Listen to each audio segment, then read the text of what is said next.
Hey, I'm Dr. Judy, and we're going to be talking a little bit about deadlifts today and proper hip activation.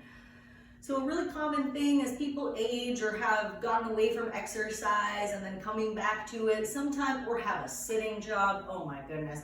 Sometimes their glute muscles go to sleep, right? Oh, I have this issue every time I'm trying to exercise, I can't feel my glutes activating. Or maybe you only can't feel your glutes activating on one side.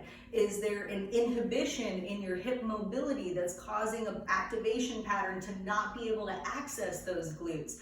So I want to share with you a couple tips and tricks for using deadlifts on how you can isolate and activate the hip muscles, but it's all about slowing it down and adding resistance. So this is another video where we're talking a little bit more about activating through range of motion properly by using resistance, adding some weight to help find the right muscle activation that we want for joint stability and proper mobility. So with deadlifts, right, you want to have some weights in your hands. Now, we're going to start with 10 pounds just to show you the form on the basic movement. I want to encourage you though to know that when you're using light weights, we're looking at form. So it's really, really slow and really intentional. You can go as light as you want. I'm using 10 pounds because that's pretty light for me.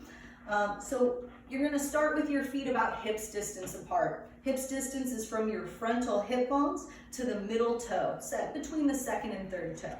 You want your knees slightly bent for this. You don't want to be locked out, and you don't even want to be fully straight, but at a little 5-degree bend.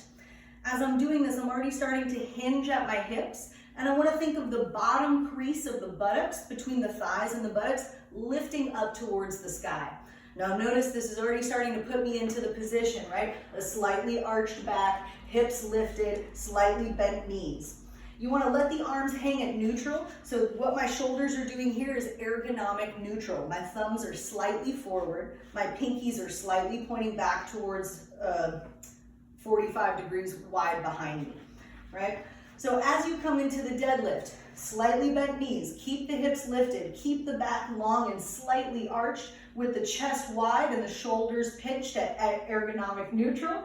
You're going to come down with that straight back and not go any far. If you start to round, if you're starting to do this, you've gone too far. Keep those shoulders neutral, shoulder blades down the back, long back body, reaching for the floor. When you feel that stretch in the hamstring, you've gone as far as you can go without the hips, the back bending, you're gonna come up with a little bit of speed and squeeze your glutes, right? So you wanna think of pulling up and through the inner thighs. Inner thighs are pulling forward and up, squeezing through the glutes, pressing slightly forward through the hips. Shoulders stay nice and neutral. So when you get going with light weights, you want to go slow and intentional, but you also want to go for higher repetition. In the next video, we're going to look at all the variations and different options that you can use to find different hip muscle activations if some of them don't feel like you're getting it.